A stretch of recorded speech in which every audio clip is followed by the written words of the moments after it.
What's your dream job? It doesn't need to be the dream job that you want to go now, but what's your dream job in 5, 10, 15 years? Where do I start to find a job in the UK as an international student? Is my English good enough for the interview? And if they call me, or if I can understand what they're saying, it's so important to stay confident. In general, it's the kind of place that you feel so welcome. Everyone has a place here. Everyone feels at home. We have seen so many mistakes and errors in the applications, and sometimes universities even reject students based on the English level. Most of the jobs, they just need to know if you're fluent or not, instead of spending hours and hours a day applying for jobs that you're not potential. So if you apply for less jobs where you have more potential, that they are more aligned with your experience, you get more positive responses. It doesn't mean that you get a lot, but your chances will be much higher, and your energy levels on the long run. Be careful to avoid just spreading CV everywhere, because you can also burn your profile with agencies. But if you have the right mindset, if you understand that this is just a step for you to get into something much better in the future, maybe not even here in the UK, maybe back in your country, but just for you to have that opportunity on your CV, don't run from temporary jobs and contracts, because they are a great opportunity for students. Being bilingual or trilingual in the UK is a huge bonus, so always keep that in mind. I would say stay confident, stay positive, be true to your roots and your values. Just be yourself, stay confident. It's all about finding the right one, not turning yourself into the right one for every job that you can apply. It's not going to work in a long time.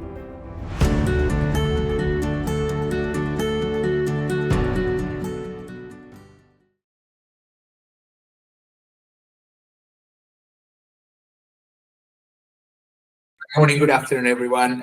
We are super pleased here because we have Thais Cacador from Talent Centric. Thais is going to tell us her journey in a bit. She's basically a recruitment consultant, and she has been working with international students for a really long time. Thais, thank you so much for taking the time to be here, and welcome to our channel. Oh, thank you for inviting me. I must say that as an international student as well, I've been there. It's a pleasure. It's a huge pleasure to be here and to talk about my journey as well, to understand a bit more about all the students that are part of the Broad Club and how we can find a way to make things easier in the long term and help everyone to get a long-term and successful career as well. Fantastic, Thais. I think we really appreciate we're doing this video in English. Majority of our content is in Spanish. We work with students from Latin America, Europe, but all our team speaks English. And I think if you guys are watching this video, you're already in the UK or you are planning to get to the UK. So it's time to start getting the grip and understanding that you're going to be in another country, and this is the language you're going to be using for everything from now on. So that is the first question we wanted, and we have been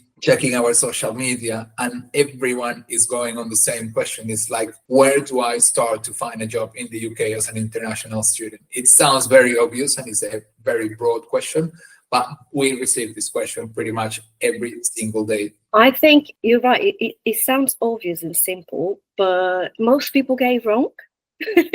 Because if you start applying with the wrong CV, with the wrong mindset, you may spend so much energy there, and then at the end you just get, okay, it's not happening, it's not going to happen, I'm doing something wrong. So the best way to start is to take your time and think about what you're looking for. What's your dream job? It doesn't need to be the dream job that you want to go now, but what's your dream job in 5, 10, 15 years? And it feels like, oh my God, but that's too far ahead. Yes, but if you're not going in that direction from now, it will be really hard to get there one day. So think about your dream job. Don't be afraid of dreaming high. And then it will be easier for you, because then you find the best way to adjust your CV. What's the junior position that in 2, 3, 4 promotions you will get to your dream job? So it's all a journey. So if we focus just on this step, this stage, we may change a lot. So the best way to start is to, first of all, take some time, think about what you like doing, what you want to do for the rest of your life, potentially. Find your dream job, and then you would start going in the right direction. So then you can adjust your CV, then you can apply on the right websites, and then everything starts. So I would say the best way to start is to deciding what to do. And then you can go for the main job boards that we have here in the UK once you have your CV reflecting and attracting everything you are looking for. And I think that is basically, if you already coming to the UK, if you're already in the UK as an international student, hopefully you made this decision before choosing your master as well. So many days we receive students that tell us, I just want to start to study anything that gets me a good job. And I think we're looking at the whole thing from the different perspective. This question, I would say students should even think about it before they start applying to the universities. Because once you know what's the goal, the means are coming your way. And there is nothing that can stop you. Then you are working and you are taking every single step to get you to where you want to be. So I think it's very important, if you haven't applied to university yet, or if you already applied but you don't know if that's the program you really connect with, it's time to start rethinking what Thais just told us is where you want to be in 5 or 10 years. And then we can start into this journey, which, what is the hardest part of this journey, Thais? We were just talking about it before starting this video. And I don't know if you agree with me, but the mindset part here for both for international students and fresh graduates and whoever is getting ready to get into the job market is one of the hardest things to work on, but it's one of the most important as well, right? Now, that's correct. And I'll be honest, I've been there myself. So when you come from a different country, it's a different language. You have so much going on your mind that even before you click apply, oh my God, there's so much going on and so much you're thinking about it, and you're worried about it. Is my English good enough for the interview? And if they call me, or if I can understand what they're saying, oh my God. I must say, once, long time ago, the recruiter called me. I couldn't understand a word they were saying. I just hung up. So I'm really sorry. I pretended that I lost connection because it was a different accent. At that point, was many years ago. I was getting used to the British accent, and then it was, I'm not sure which area it was. So I couldn't understand, and I could speak English perfectly. And I was like, okay, that's a new one. So then I emailed the boss, I'm really sorry, I lost connection. And then we started again in a different place where it was a bit more quiet, and then I had time to understand what was going on. So we have, as international students, we have much more on our plate in terms of mindset and in terms of self-doubt. And that's the reason it's so important to stay confident. Because in the same way, it is in our native language. Yes, that's true. We are not used to a lot of things here, like job titles. When you're applying, most of the time, what happens with international students, that they apply for job based on the job titles they have back home. And the job titles in the UK, they are completely different. Sometimes it will be a completely different job that you'll be doing here, because the levels of technologies and advancements here are completely different from the ones that we have back there. So this is one of the points that will make a difference in the long term. But yeah, it is difficult. But once you understand that you're not native, the language may be a challenge at some point, but London and England in general is the kind of place that you feel so welcome. Everyone has a place here. Everyone feels at home. This is quite special. Inclusivity is something really important for the companies here. So hiring students from abroad, especially with any South American background, is something that they would love to do, because it brings a lot of experience. We start working much earlier. So European students, they only start working after they finish their main studies. And in South America, we basically start studying when we finish school almost. So there's a big difference there. We bring a lot of real experience as well. Unbelievable. And so many people, that is what you were saying, that the first thing is know where you're going. Just to recap what we've been talking here, if you want to get so much detailed information about the job market in the UK, stick until the end of this video, because we're doing this for free. We're trying to help you guys to achieve that dream job and to get that dream job and achieve those dreams. And you need to understand where you're going. You need to trust yourself, have the right mindset. And these, as you had it, Taid, I had it myself when I was an international student. I was looking for a job and I was like, oh, I'm not good enough for this. How on earth are they going to hire a Colombian guy to do a job? No, that is not right. And I started criticizing myself a lot, and the journey started getting very complicated in a way, until I understood, well, if so many people have done it, why I'm not able to do it? Why wouldn't I be able to do it? And I just need to understand the market, understand one of the things I had the same mistake that you were just talking about is the wrong job titles. I thought like, oh, that sounds cool. And I was like, I was completely not qualified for even applying. So I was getting rejection. And I went for some interviews that I was like, I did not apply for this type of role. What's going on here? I know. No, it does happen a lot, and this is one of the main points that I normally recommend if you're starting to apply here. So when you preparing your CV, the first thing is to check how the jobs that you used to work before are called here, because it's not just about the job that you're looking for, it's about everything that's on your CV. So if you had a previous experience in a certain area with a certain job title, if you just translate it, it may bring a completely different job. So, and the main thing is that recruiters here, they actively headhunt professionals a lot, and not just senior professionals, young professionals, the students as well, because they want the right people. If you get the job title just by translation, not doing just a quick research, how does it work here, how do they call it here, you may get completely different results from your applications, or people contacting you for jobs that you never applied for and say, why does people keep calling me? I've never applied for this. But it's because maybe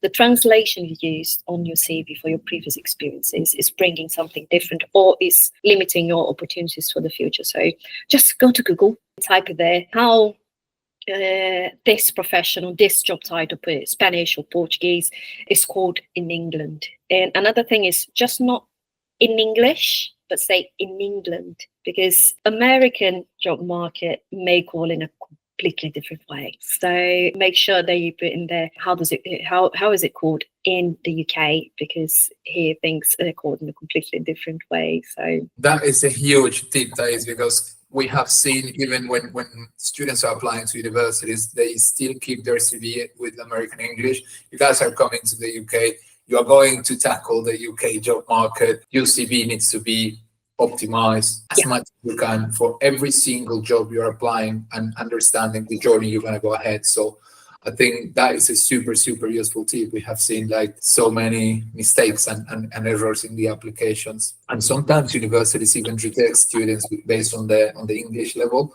of the CVs.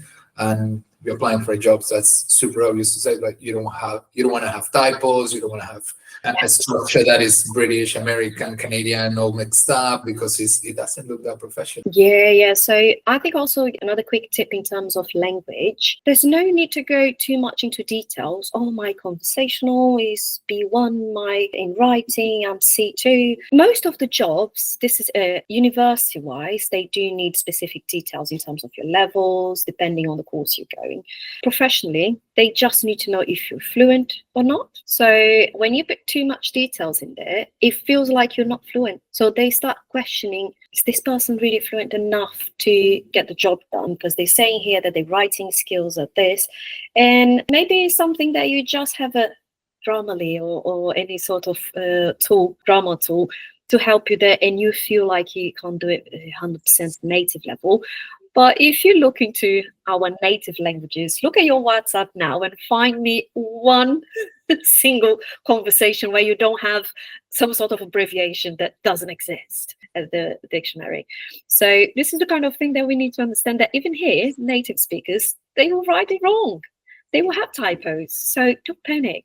Unbelievable. And I think it goes really connected with what you were saying of is the mindset, and don't hate yourself, don't criticize yourself too much. You're gonna do mistakes. You're not going to find the perfect job the first time you apply. It's gonna be a journey, ups and downs. It's gonna be a journey that hopefully is gonna take you to that dream job and that dream path that you need to start. And we get this question as well, Thais, quite a lot. And it's like, okay, yeah, but I'm just going to optimize my CV and I'm going to apply to every single job available online. And we get students like, we get two scenarios: the ones who say, no, I'm only applying to 1 or 2 jobs every month, and we get the other side of students that say, no, I'm applying to 700 jobs every month. Like, how do you balance that? What would you tell those students? Where is the middle ground and the middle point for them? I know it's a really tricky one, because especially if you don't have a set target, a set dream job, everything looks like you could do it, especially if you're coming from a background with more experience than professionals would have here at this age.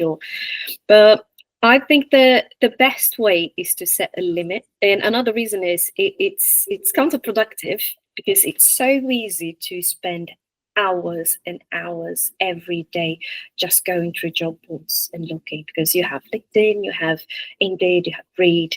Each platform is different. Each employer or recruitment agency choose to work with different one because of pricing, because of tools, because they're just used to it.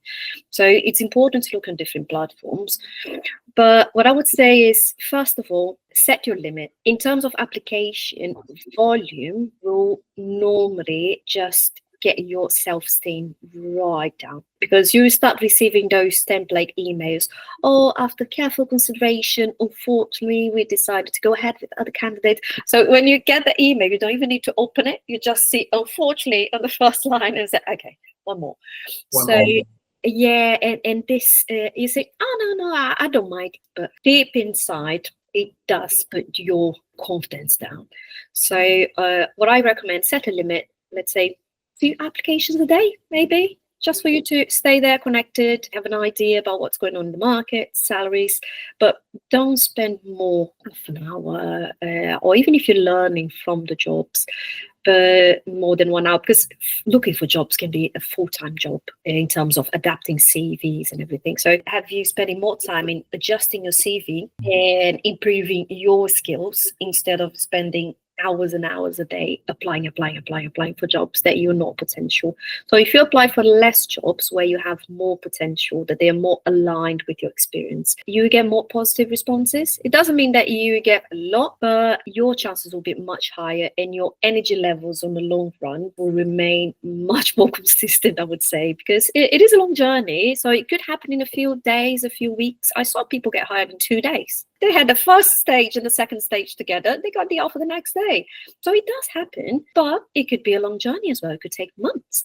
So it's important to stay true to your dream job and be careful to avoid just spreading CV everywhere, because you can also burn your profile with agencies. They think, oh, he doesn't know what he wants. He's applying for this job, for that job.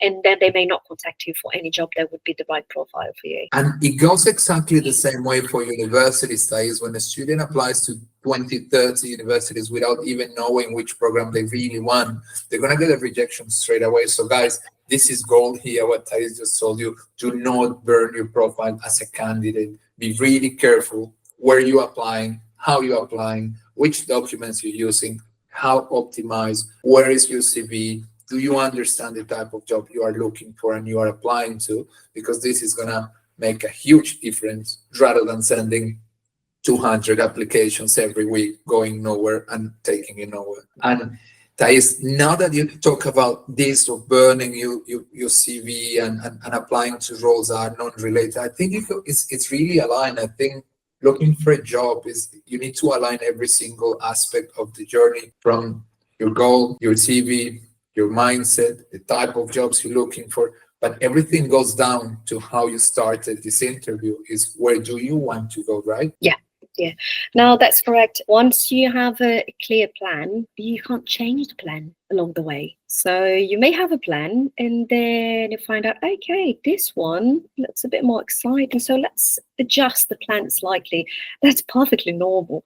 So, but you always need to have a plan. You always need to know where you want to get in 2, 5, 10 years, because you need to go through stages. You need, sometimes you, especially if you're coming from a different country and you have a lot of experience and you go back into university, you may need to get a role that's more junior than the ones you had before, which can be quite difficult. But if you have the right mindset, if you understand that this is just a step for you to get into something much, much better in the future, maybe not even here in the UK, maybe back in your country, but just for you to have that opportunity on your CV, like long-term plan, it makes a massive difference. So don't be afraid of getting a more junior position as long as it's on the right direction. This makes a difference in terms of long-term plans. Sometimes you join as a junior, and after, I saw people getting promoted before the end of their probation period. I know. And it was an international professional. He joined the company because the company had global workforce, global clients. They needed someone that was bilingual, trilingual. And this person joined. No expectations. It was a contract role, temporary role, which most people said, oh no, this is just temporary or just a contract, not permanent. But this is the best thing for students, because you probably would be on a student visa. You'd only be allowed to work for the next 2 years if you just graduated. And contracts and temporary jobs, they hire very quickly, and the process is much easier. And in some of the biggest companies in the world, they do hire this way, like Amazon, TripAdvisor, and many other companies. So don't run from temporary jobs and contracts, because they are a great opportunity for students. Amazing, Thais. And you just read my mind, because I was going to ask you, majority of students, they say, oh no, I'm just applying to the big 5 and I'm applying to the big top 10 UK companies. And these are the only companies that will get me a job and will sponsor me a visa. But I know so many friends, and I have so many students that went for the temporary job. They proved themselves 3, 4, 5 months. They worked really hard. They showed who they were. And then they got promoted, they got a fixed contract, and they got even their visa sponsor after, because this is the other mistake. We're not going to talk about visa sponsorship too much in this video. If you guys have any questions about visa sponsor jobs, please drop your comments below. Thais is going to be happy to reply. Our team is going to be happy to reply as well. But we want to get to the point of like understanding the job market, understanding how the process works is going to make everything a lot easier. If you're looking for a visa sponsor job, you need to understand where to look, how to look, and what type of companies as well. I have some of my friends, they landed jobs in cities that they were not even thinking. And I was like, how did you get it? I said, like, oh, they were looking for someone like me that speaks Spanish, that have sell jewelry in Latin America. I'm like, that did that really make a difference? And that's the other question, Thais, we had for you is, many of our students believe that because they are from Latin America, they are in a disadvantage. Like, oh, companies are not going to hire me because I'm from Colombia, or I'm from Mexico, I'm from Peru. How do you see it from the recruitment side? How do companies see students from Latin America? I know you touched a little bit about it just previously, but tell us a little bit more about this. So there are 2 ways to look at it. It does happen when you have your CV highlighting too much location, not your job title and your skills and activities. You may create the wrong impression that you have no experience at all in the UK. So one of the recommendations is you don't need to highlight location, because they know your like citizenship. Highlight your experiences on your CV, not necessarily location. But most of the time, I'll be honest, especially when you're talking about graduates, as I said before, European graduates, they are able to focus on their studies much more. And it's something cultural. In South American countries, we just start working earlier. So I used to work full-time during the day, finish at 5, half 5, run to the university, get home at 11. And it's something that most students here won't think, and it's normal for us then. Or you go to university in the morning and get a job on a shopping center with crazy hours, retail, and so it's something that it brings so much advantage international students, because if you look at a graduate from here just with the university and internships during the summer, they won't have professional exposure as a lot of international candidates would do. So be proud of your experiences. Don't think that they are, oh, I'm too qualified, I'm too this, I'm too that. No, because this is so good, and it makes life much easier for the companies. And there's another thing. England, and especially London, is the door to the world in terms of expanding businesses. So a lot of companies, they set their head office here, they may not even be from here, and they hire global teams in London because they want to expand. Yeah. And everyone expanded here, everyone expanded in Europe, and a lot of businesses are expanding to South America. So recently, one of my favorite candidates, I won't mention her name here, but she knows I'm talking about her. She's from Argentina. We had a recruitment process for a big software company that was looking for data analysts. They needed someone that speaks Spanish. And we had candidates from Spain, and we had candidates from South America. And on that case, the candidate from Argentina got the job because they are expanding to South America. So it was important for them to get someone that had professional exposure, the understanding of the culture, because they would be evaluating businesses, small startups. And so it is a plus. So don't be ashamed, because your background may be exactly what they're looking for. And sometimes they had no idea that they could get someone that experience with the salary or with the exposure or with the commitment that they're looking for. So be proud of your background and everything you've done before. Amazing. I think it's what many students need to hear and understand, that actually speaking different languages, having different cultural backgrounds, started working earlier, having these global connections and this network of students and friends all over the place. If you are from Latin America, you most likely have contacts in the US, in Canada, in Latam, in Europe. And this is very valuable for international companies. And the UK, and as I said, London especially, I work in companies where I have colleagues from 30, 35 different nationalities. And it's like I call London, and especially the UK, but London like a mini United Nations. It's unbelievable. Yeah, exactly. And it does happen a lot. So London, it is the place where a lot of global businesses choose to set up this structures like customer service positions, software development, everything. So not just one kind of industry or one specific thing. It's just easier for them to find professionals here that will be bilingual, that will understand the culture, that will be doing sales or any other support across 2-3 languages. This is quite precious. So being bilingual or trilingual in the UK is a huge bonus. So always keep that in mind. Some salaries, it sounds crazy, but some salaries, if you see exactly the same job, they will be slightly different depending on the language, because there's more requirement for that language, for the people that understand that culture, that would be able to give support to these clients. So yeah, definitely be proud of your skills, because you may have much more opportunities out there looking for you. Amazing. And also something that many students ask, and when they're starting the process to go to uni, is like, oh, what skills do I need to get my sponsor visa later on if I decide to stay and things? And there you go. Language is one of those. If you speak 2-3 languages and you have the cultural experience, well, you are unique, and you might be what the companies in the UK are looking for. But Thais, thank you so much for being here. I want you to tell us a little bit more about what you do, how do you work with international students, what Talent-Centric, why Talent-Centric was founded, and what is your message, what is your purpose with Talent-Centric at yourself, with plenty of experience in the recruitment industry in the UK, Europe. You've been pretty much all over the place, right? A little bit. That's been a good way, but yes.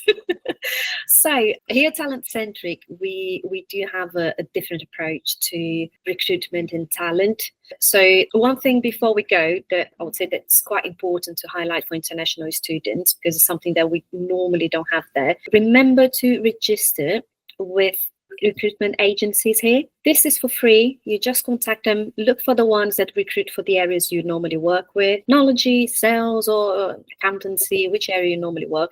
So look for recruitment agencies, register with them, stay in touch, because they have the best opportunities and they want to find the right person. So they will be keeping you in mind. And one other thing that's quite important if you're coming from abroad, there's no agency that asks for money. Be careful with scams.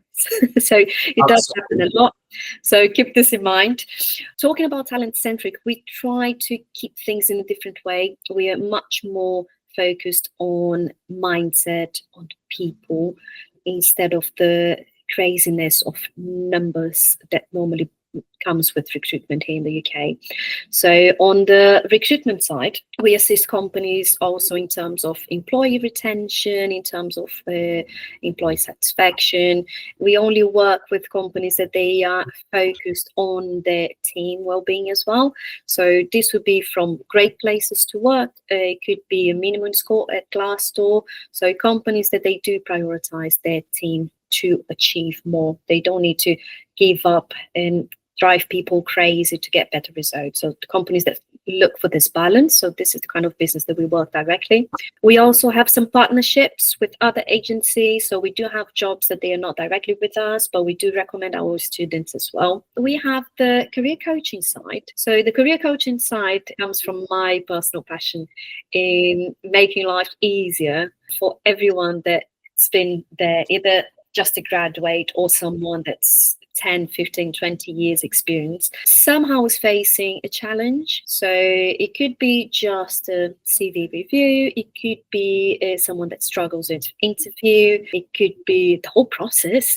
So sometimes like the other day, I had a client that said, I've been on the same job and between jobs, but received offer for the last 10, 15 years. So it's been 15 years since I've had my last interview. What do I do? Where do I start? So our services can be tailored to each person, to your needs, but we always focus on mindset. So we are not here to give you a quick fix. Our aim here is to give you the tools to change your mindset so you have a clear plan and you will be ready for career moves, any other challenge you may have on your career in the long term as well, not just this job application now, but the long-term plan for your career as well. Fantastic, Thais. We nearly forgot, run away from those companies who charge you a huge amount of money and they tell you you get a job guaranteed. Nobody can guarantee the job until you meet the company you're going to be working for, have the mindset, have the skills that the company is looking for. And hopefully you find a job in a great place to work type of company that you're going to be valued, you're going to be treated nicely. But I think in the UK as well, Thais, the culture of employment is very different than Latin America. I think I work in different continents as well. And I feel when I was working for a company here, I felt a lot more valued in a way. Like they really care about me, about what I wanted to be, what I wanted to do. Kind of like it was a whole different approach. So you guys start thinking about studying and working in the UK. It's a great place to be. It's a great place to work, to expand your network. And for you guys to follow us and to be here, to watch this whole interview with Thais, which I think is awesome and it's an enlightenment for so many of you. We want to launch a 5 spaces every month with Thais. Thais has offered herself to talk to you guys personally.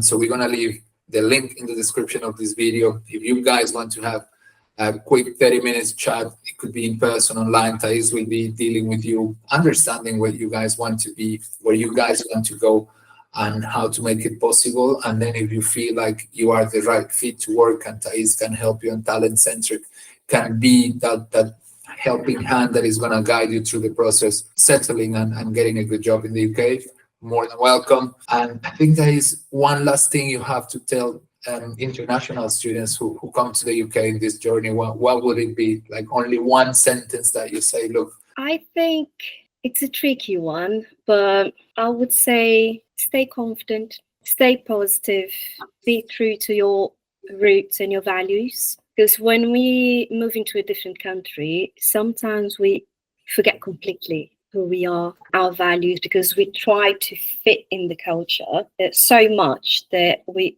forget everything that really important to us. So when you stay true to your values, to your skills, to things you love, it's much easier for you to find the right place for you. So don't worry too much about being the right fit for a business. You just need to be worried about finding the right fit for you. So it's different. Just be yourself, stay confident, positive.